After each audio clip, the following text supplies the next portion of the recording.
analizando uno de los discursos más extensos registrados en el Nuevo Testamento, y con el propósito de reconocer su contenido, yo me permito nuevamente citarles lo que hemos propuesto dentro de la exposición de Esteban, la predicación de Esteban, de ese diácono. Señalar entonces claramente lo que ya hemos visto y lo que veremos el día de hoy. En la exposición de Esteban, él nos ha mostrado un Dios que elige. También, como punto número 2, nos ha mostrado un Dios que entra en relación. También, y lo vimos en el sermón pasado, Esteban anunció un Dios que promete. Dentro de este punto vimos cómo el Dios de gloria, el Dios de toda majestad, entra en relaciones pactuales. Hablamos acerca de los pactos. Establecimos un poco de las características generales de los pactos y cómo Esteban hilvana maravillosamente los pactos para llegar al pleno propósito de Dios en redimir, en salvar a su pueblo. Esos pactos contienen promesas específicas que estuvimos anunciando en el sermón pasado. Nos queda entonces solo para tratar el día de hoy el último punto del bosquejo general, que es un Dios que cumple. Así que este será el título de este sermón: un Dios de pacto, un Dios que salva. En el sermón de Esteban, la parte 4, un Dios que cumple. Un Dios que cumple. Para el sermón de hoy vamos a tomar como texto base, dentro de la abundancia de textos que estuvimos citando en los sermones anteriores, vamos a tomar el versículo 17. Hechos capítulo 7, versículo 17. Leemos en la bendición del Señor, entendiendo que la palabra de Dios es nuestra única autoridad. Hechos 7, 17 dice: pero cuando se acercaba el tiempo de la promesa que Dios había jurado a Abraham, el pueblo creció y se multiplicó en Egipto. Dejemos hasta allí, no nos es necesario citar el resto de pasajes, puesto que hemos ido una y otra vez a lo largo de ello. Una de las maravillosas perfecciones que son exhibidas a lo largo de toda esta exposición y que ya hemos analizado, que Esteban habla de la salvación, pero Esteban también habla de maravillosos atributos particulares en Dios. Él se ha dado a la tarea de demostrar, de señalar quién es ese Dios desde los relatos del Antiguo Testamento. Ahora vamos a encontrar que en esta porción bíblica, que Esteban en este punto registra la fidelidad de Dios. Hablar de un Dios que cumple es hablar de la fidelidad de Dios. Y debemos definir fidelidad como la gloriosa virtud existente en Dios que le hace ajustarse a lo prometido. Es aquella virtud particular en Dios que lo lleva al cumplimiento de cada una de sus promesas.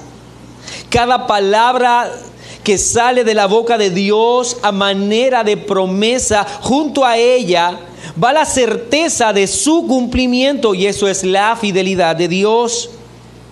Ahora, hablar de la fidelidad de Dios, debemos nosotros entender que viene hilvanado o conectado con todo lo que Dios manifiesta desde la eternidad y que también ha exhibido Esteban a lo largo de este sermón. ¿Qué quiero decir con ello, mi hermano? Que así como vimos en el primer punto que Dios elige soberanamente, que es Él ese Dios de gloria quien se mueve a entrar en relación con algunos que solo tienen en cuenta su voluntad y su consejo para hacer tal elección. Cuando hablamos de que Dios promete, dentro de los pactos establecíamos como característica principal de Él que son unidireccionales, que es Dios quien pacta con el hombre, no es el hombre quien pacta con Dios. Cada uno de los puntos antes citados, mis hermanos, nos hablan de que el protagonista es Dios, que Dios es quien toma la iniciativa, que Dios es quien actúa en una forma libre, determinada, soberanamente. Al hablar de la fidelidad de Dios, entonces, debemos reconocer que ésta se origina también en la iniciativa de Dios. El origen de la fidelidad viene a ser entonces proporcional a ese Dios pactando. Quiere decir que ese Dios que pacta es el Dios fiel que cumplirá lo pactado. La fidelidad encuentra su base en Dios mismo. Deuteronomio capítulo 7, versículo 9, dice: conoce pues que Jehová tu Dios es Dios, Dios fiel, que guarda el pacto y la misericordia a los que le aman y guarda sus mandamientos hasta 1000 generaciones. Deuteronomio 7, 9. Por lo tanto, no podríamos hablar de un Dios que cumple sin reconocer la fidelidad como el motor para el cumplimiento de esas promesas. Y cómo esa fidelidad tiene como fundamento las mismas palabras del Señor, su pacto. Por ello, es correcto afirmar que la fidelidad de Dios se deleita solo en algo, se deleita en sí mismo. Dios se deleita en ser fiel a sí mismo, no en nosotros, no a nosotros, no por el cumplimiento a nosotros, sino por el cumplimiento a Él mismo como la base de su fidelidad. Lo que quiero decir, mi hermano, es que Dios no nos debe fidelidad a nosotros. Él se debe fidelidad a sí mismo. Si Dios fuese infiel, estaría en ese momento negándose a sí mismo. Estaría actuando en contra de su propio carácter. Estaría actuando en contra de Él mismo. Haría violencia a lo que Él es en esencia.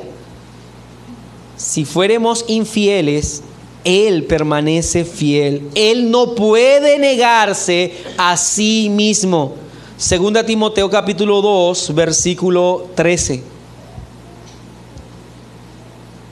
Meditar sobre la fidelidad de Dios es algo en lo que la iglesia debería ocuparse.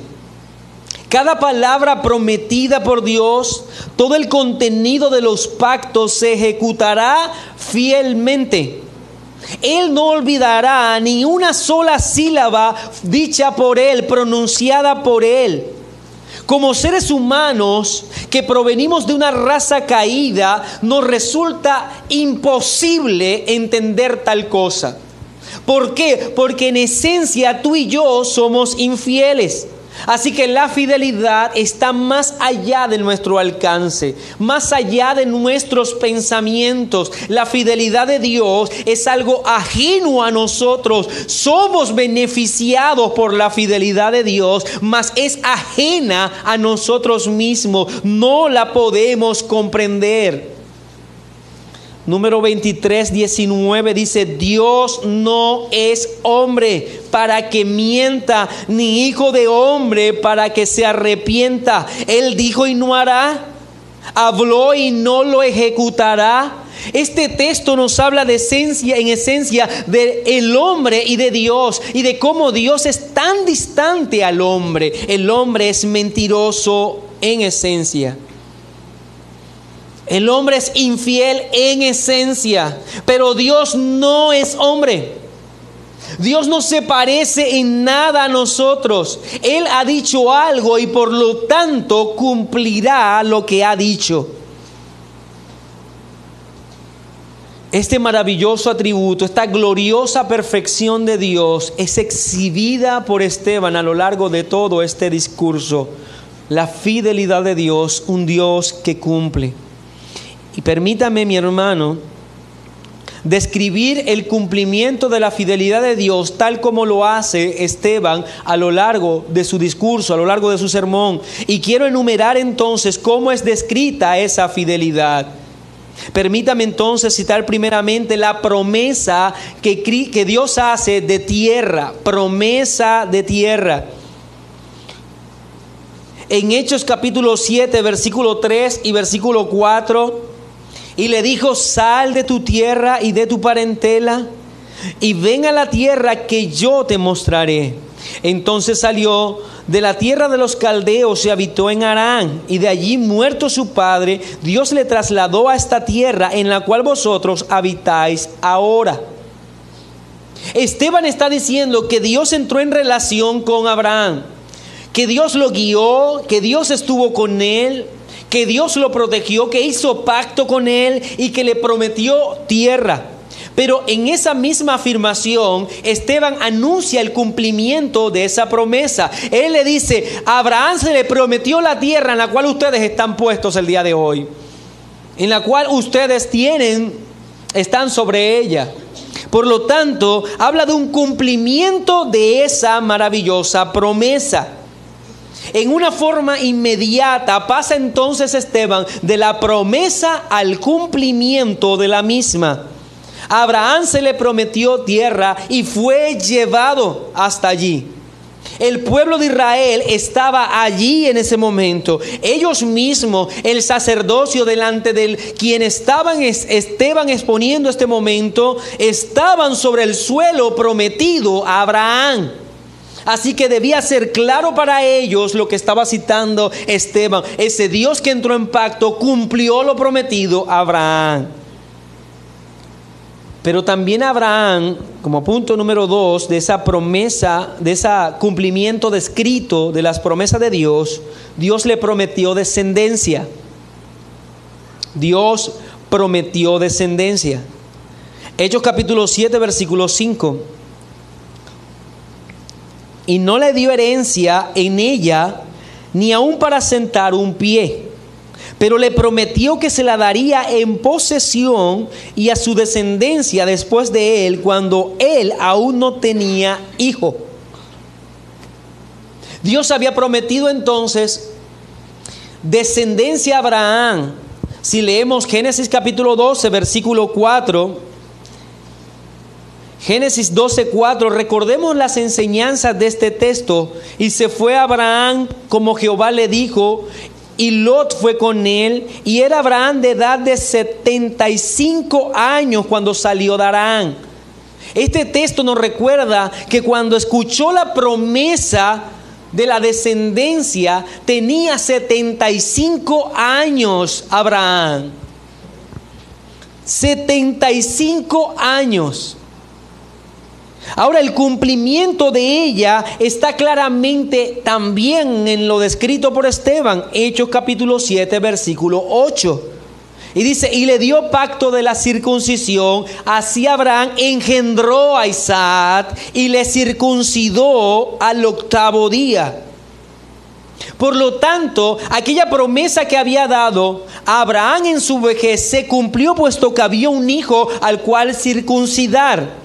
Génesis capítulo 21, versículo 5, que es lo que está citando Esteban, dice: y era Abraham de 100 años cuando nació Isaac su hijo.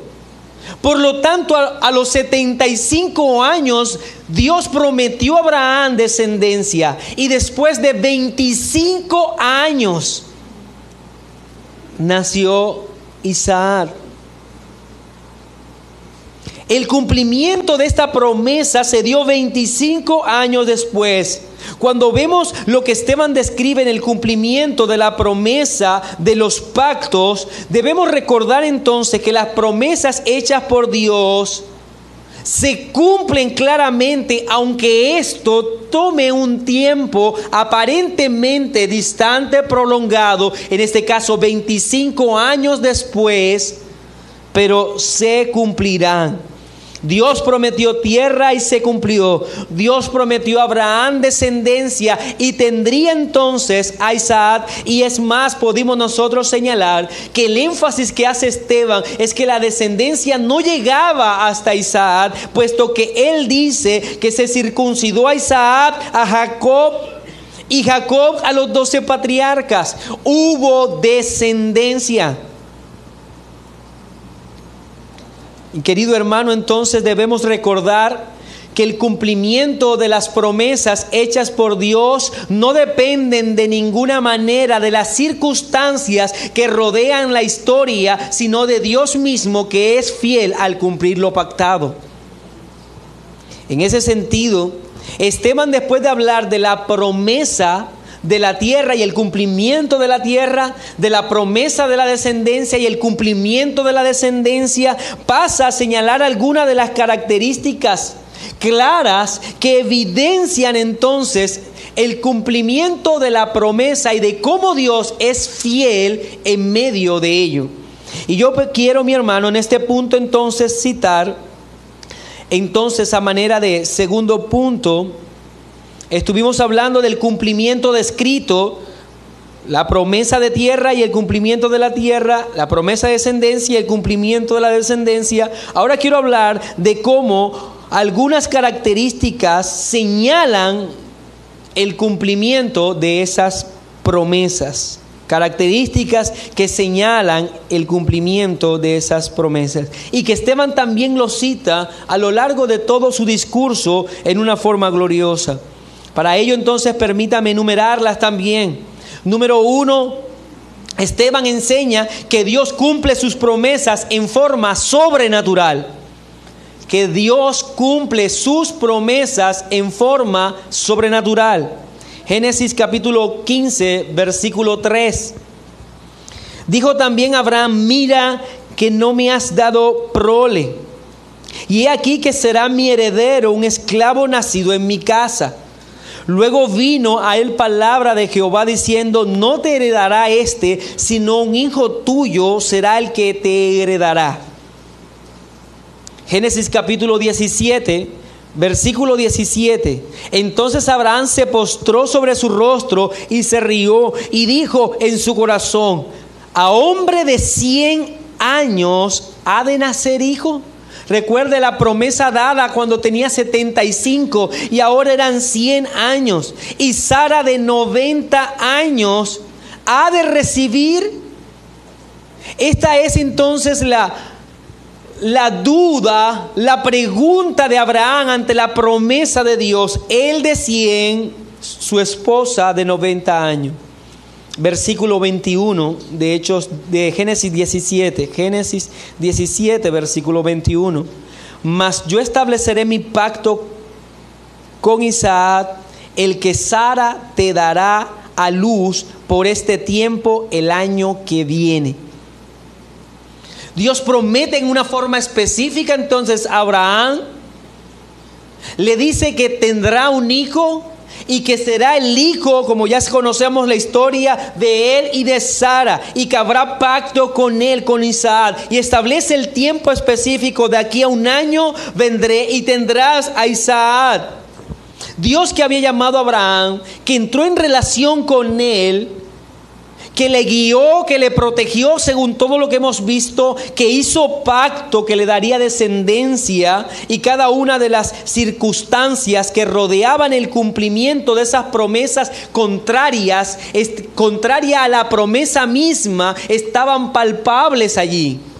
Debemos recordar entonces que esta promesa era una promesa que iba en contra de todo lo que estaba viviendo Abraham y en todo lo que estaba en contra de todo lo que estaba viviendo Sara. Era una promesa que evidenciaba la acción sobrenatural de Dios.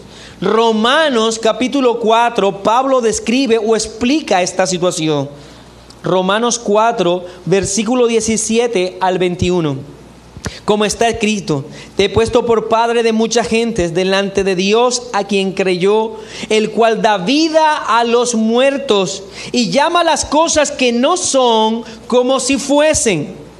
Él creyó, hablando de Abraham, en esperanza contra esperanza, para llegar a ser padre de mucha gente conforme a lo que se le había dicho, y así será tu descendencia. Y no se debilitó en la fe al considerar su cuerpo, que estaba ya como muerto, siendo de casi 100 años, o la esterilidad de la matriz de Sara.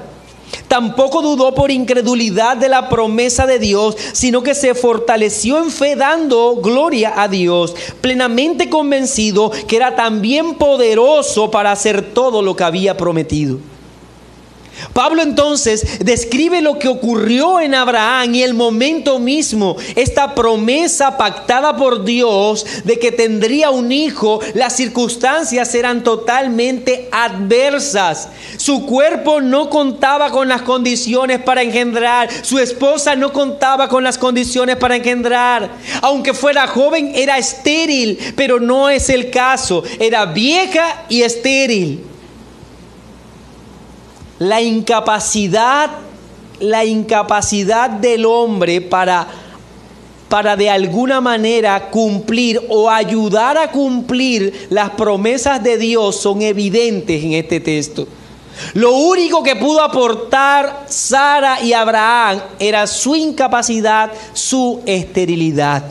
Eso fue lo que podían aportar para solucionar, para llegar a obtener lo que Dios había dicho que iba a prometer. Ellos estaban incapaces de aportar algo al cumplimiento de esa promesa.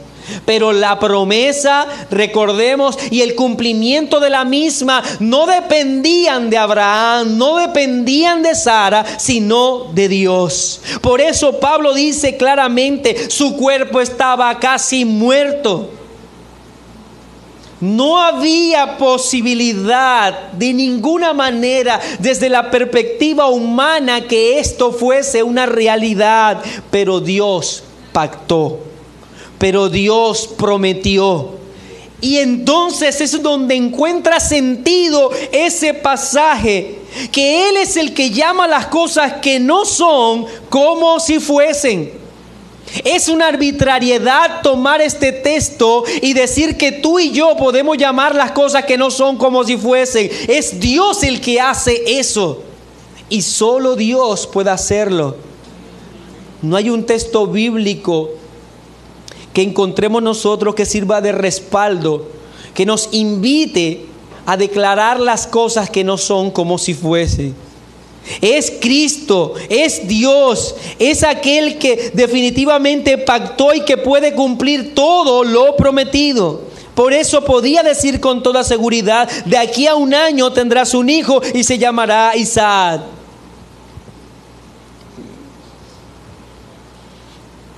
Lucas capítulo 18, versículo 27.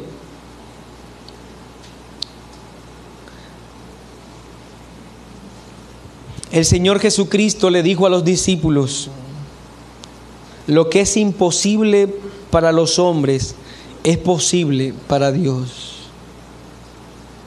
Ahora, este texto también se da dentro de un contexto. Y no debe ser tomado como una muletilla este pasaje. No debe ser tomado este pasaje como una especie de rezo para que se cumpla lo que yo quiero. Este texto claramente encuentra su base en la salvación. Salvación prometida en Cristo. Después de haber escuchado claramente por parte de la boca del Señor, los discípulos se preguntaban, así como tú estás colocando las cosas, Señor, nadie puede ser salvo. Versículo 26, y los que oyeron dijeron esto, ¿quién pues podrá ser salvo? A lo que el Señor contestó, eso es imposible para los hombres, mas es posible para Dios. El que salva no es el hombre. No hay posibilidad, porque igual que Abraham, nosotros estábamos muertos en nuestros delitos y pecados. Había una condición palpable para todos nosotros, incapacidad, la incapacidad de acercarnos a Dios. No había vida en nosotros, solo muerte, corrupción y pecado. Pero lo que era imposible para nosotros es posible para Dios. En Cristo hay salvación, mi hermano. Lo que recibió Abraham fue un acto soberano de Dios, de solo Dios, así como tú y yo somos salvos por un acto solo de Dios. Creemos en un Dios que actúa por encima de los medios ordinarios. Es el Dios de lo imposible. Creemos que la Biblia lo señala así, el Dios de lo imposible. Pero Él soberanamente determina obrar a su parecer como Él quiera. Los milagros, las acciones soberanas de Dios no son regidas ni dirigidas por los hombres. Le pertenecen a Él y Él hace como Él quiere. Es la razón por la que vemos al Señor Jesucristo tomando arena, escupir en ella y hacer una bola de barro y colocársela a un ciego en el ojo. Es decir, yo soy soberano de hacer lo que yo quiera, como yo quiera y cuando quiera. Él podía ordenar si así lo quería, recobra la vista y no tocar a ese hombre. Pero más sin embargo formó un ojo del polvo de la tierra y se lo colocó para que viera. Él es soberano en actuar soberanamente, milagrosamente cuando Él quiere. Nosotros creemos en un Dios que hace cosas imposibles. Así que el cumplimiento de esas promesas se hacía evidente en esas acciones sobrenaturales de Dios.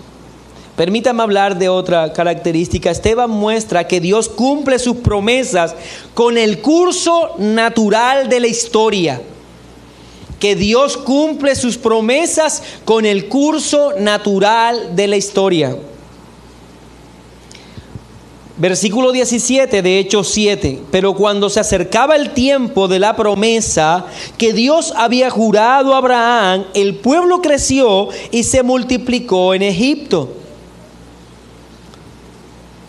La historia del cumplimiento de las promesas de Dios hace parte del curso natural de la historia.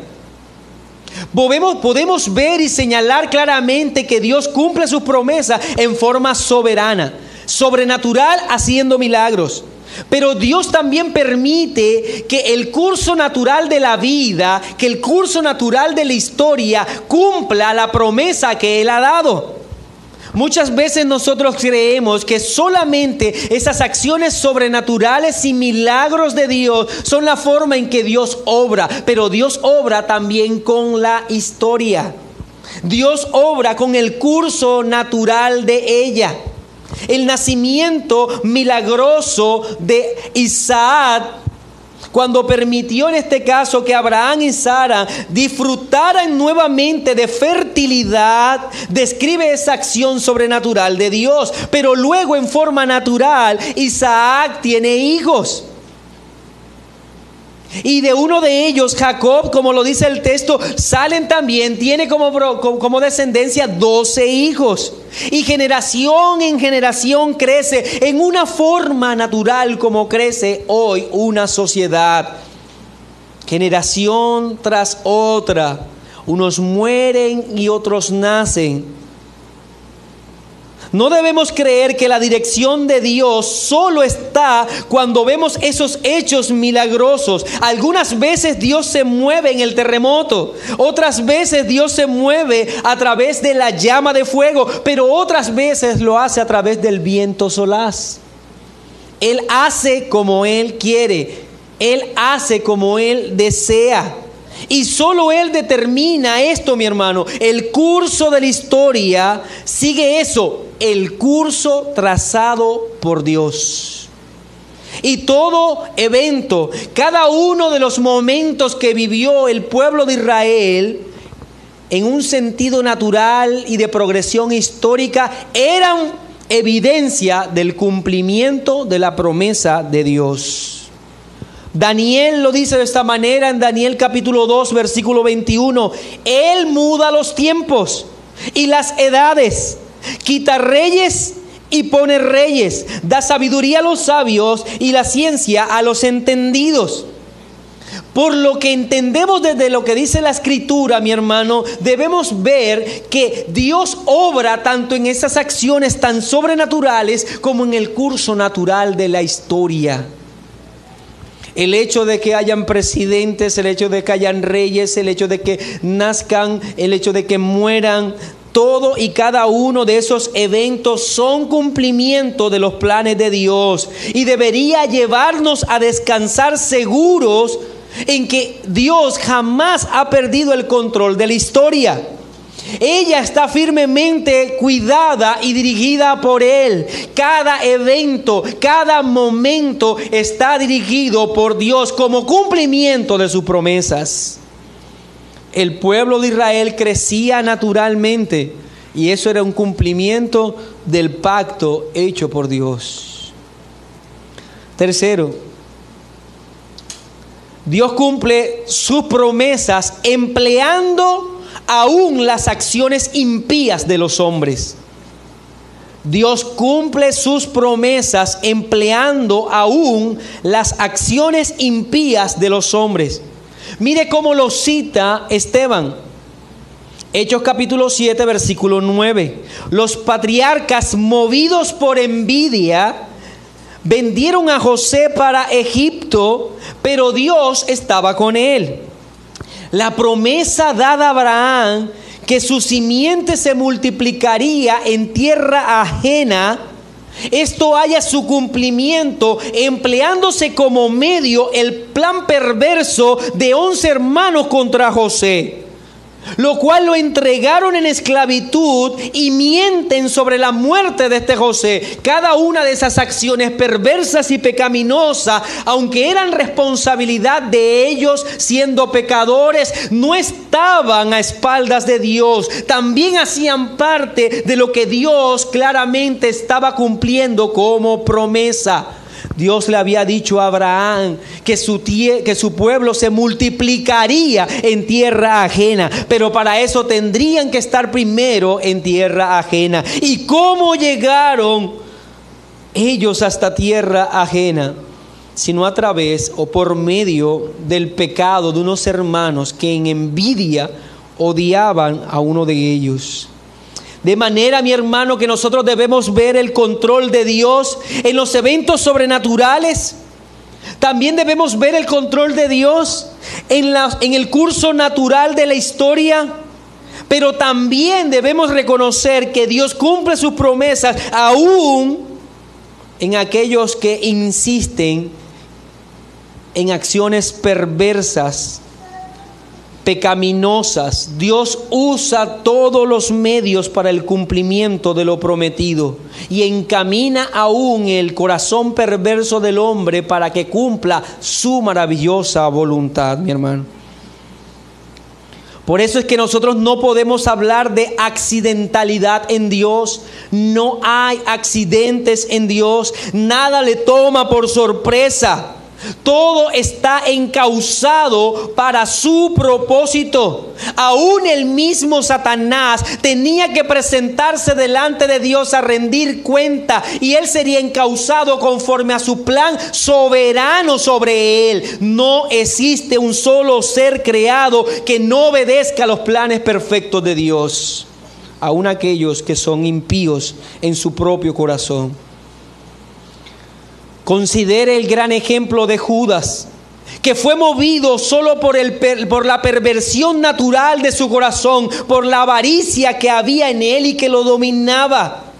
Su pecado tan claro y diciente en él, fue encaminado por Dios para el cumplimiento de un plan eterno. El mismo Señor Jesucristo dijo en Lucas capítulo 22, versículo 22, a la verdad el Hijo del Hombre va según lo que está determinado. Claramente Cristo anunciaba que todos los sufrimientos que vendrían ya estaban anunciados. Pero dice, pero ay de aquel hombre por quien es entregado. Aún la perversión del corazón de Judas estaba encaminada al cumplimiento perfecto de las promesas que Dios había hecho y que estaban registrados desde el Antiguo Testamento de que uno de ellos lo entregaría. Pedro también había predicado ya sobre este particular en Hechos capítulo 2. Versículo 23 dice: a este, hablando de Jesucristo, entregado por el determinado consejo y anticipado conocimiento de Dios, prendisteis y matasteis por manos de inicuo, crucificándole.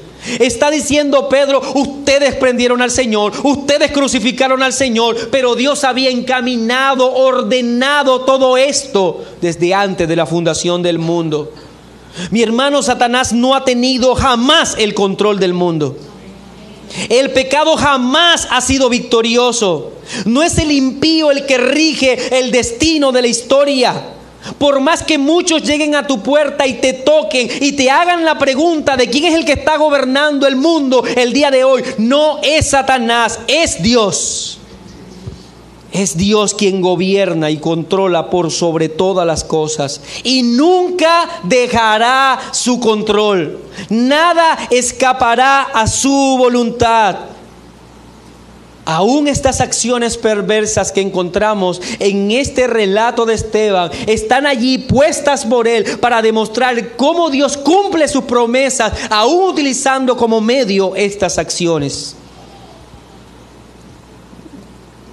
Cuarto, Esteban nos muestra que Dios cumple sus promesas permitiendo el sufrimiento de su pueblo. Que Dios cumple sus promesas permitiendo el sufrimiento de su pueblo.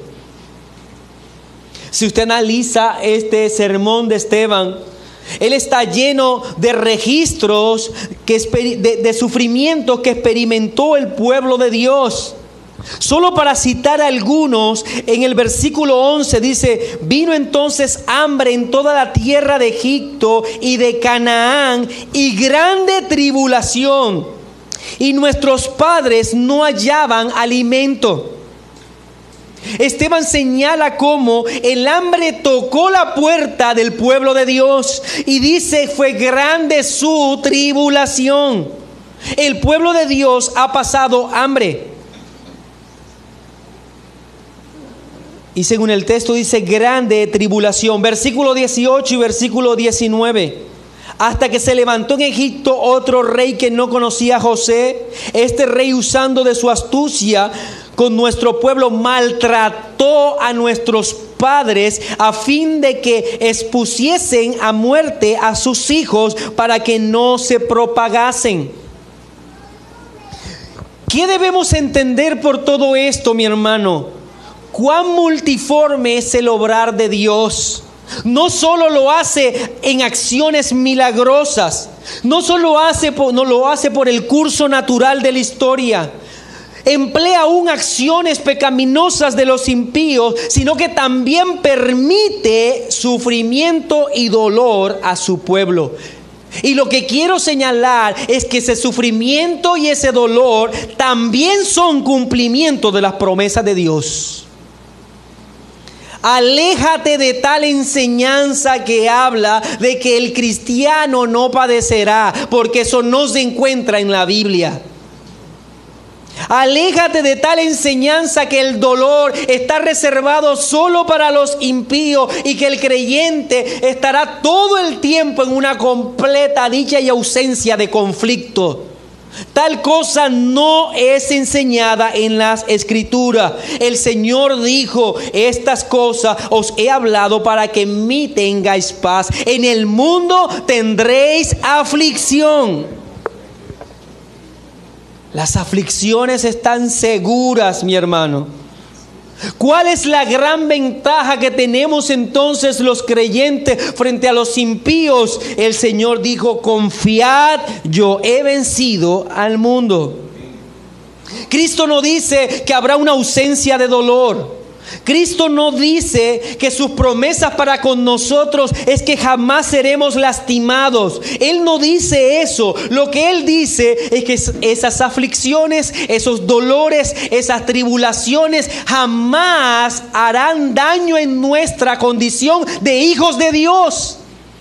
No alterarán jamás nuestra condición delante de Dios. Podemos decir claramente, como dijo el apóstol Pablo, y sabemos que a los que aman a Dios, todas las cosas les ayudan a bien. Y esto es a los que conforme a su propósito son llamados. Pero yo le invito a que usted analice cuáles son todas esas cosas de las que dice Pablo. Y no son éxito, riqueza. No es buenas casas, buenos carros, ausencia de conflicto. Todas las cosas son todas las cosas, incluyendo los sufrimientos y los pesares.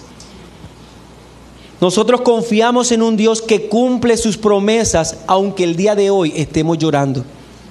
Aunque el día de hoy pasemos por tribulaciones y dificultades. ¿Quién nos separará del amor de Cristo? ¿Tribulación o angustia?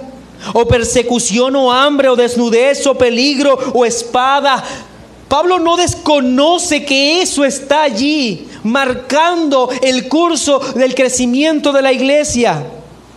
Por causa de ti, como está escrito, por causa de ti, somos muertos todo el tiempo, somos contados como ovejas de matadero. Antes, en todas estas cosas, somos más que vencedores por medio de aquel que nos amó. Por lo cual estoy seguro que ni la muerte, ni la vida, ni ángeles, ni principados, ni potestades, ni lo presente, ni lo porvenir, ni lo alto, ni lo profundo, ni ninguna otra cosa creada nos podrá separar del amor de Dios que es en Cristo Jesús, Señor nuestro. La seguridad en la que descansamos, mi hermano, es que Dios cumple su promesa, aunque nosotros tengamos que afligir. Aunque nosotros tengamos que pasar por aflicciones, aunque nosotros tengamos que vivir momentos de dolor. Piense por un momento que se está hablando de un pueblo que sufrió por 400 años el látigo de Egipto. 400 años. La espalda de muchas generaciones soportó el látigo del Señor. Y muchas generaciones vinieron y se fueron, esperando el cumplimiento de la promesa del Señor.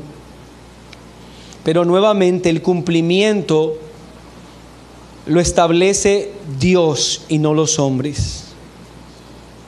Porque aunque la mano de los egipcios era cruel sobre los hebreos, esto no, de ninguna manera debía ser tomado como señal de que el control divino de Dios dejó de ser suyo para pasar a ser de los egipcios. Mi hermano, es una gran verdad en el que debe descansar todo creyente. Por más que venga la aflicción, no pienses que Dios ha perdido el control. Por más que seas vituperado y lastimado, Dios no ha perdido el control de esa situación. Todo está allí, aún tu sufrimiento, como una respuesta al cumplimiento de sus promesas.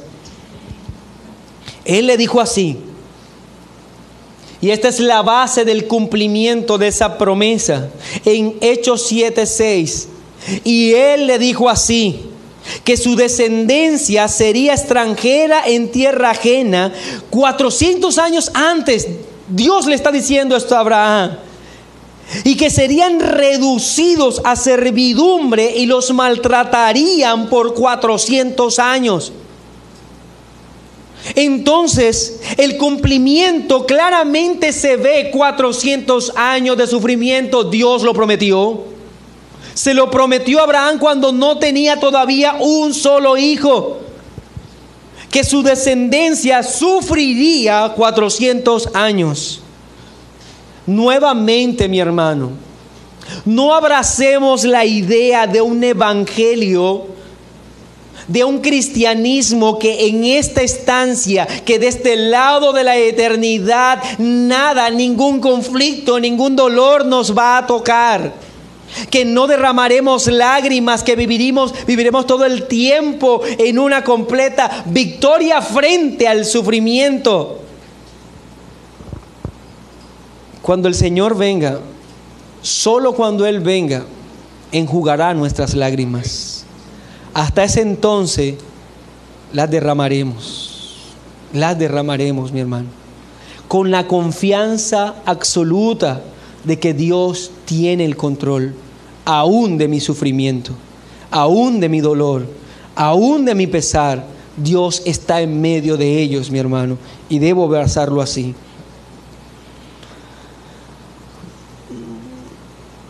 Quinto,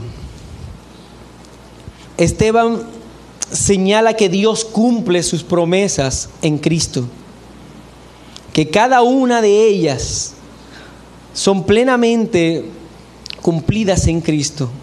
No existe un solo evento que esté desconectado del cumplimiento de lo que nuestro Dios ha prometido. Pero en medio de cada una de sus promesas, cada pacto, cada juramento, cada señal que Dios había dado, estaba la sombra del Cordero. La sombra del Cordero crecía más y más. En razón a todo lo que vivía el pueblo, se iba nutriendo la esperanza del Mesías. El Mesías enseñaba uno y otra vez en cada uno de esos los elementos. En Abraham se promete simiente. En Moisés se promete un sacerdote y un profeta. A David se le promete un rey que gobernaría eternamente. Cada uno de los pactos está conectado con el otro, pero señalando a un solo lugar, mi hermano, a Cristo. A Cristo. Como lo dice Pablo en Gálatas capítulo 4, versículo 4 al 5, pero cuando vino el cumplimiento del tiempo, Dios envió a su Hijo, nacido de mujer y nacido bajo la ley, para que redimiese a los que estaban bajo la ley, a fin de que recibiésemos la adopción de hijos. Esta es la promesa hecha y nutrida una y otra vez.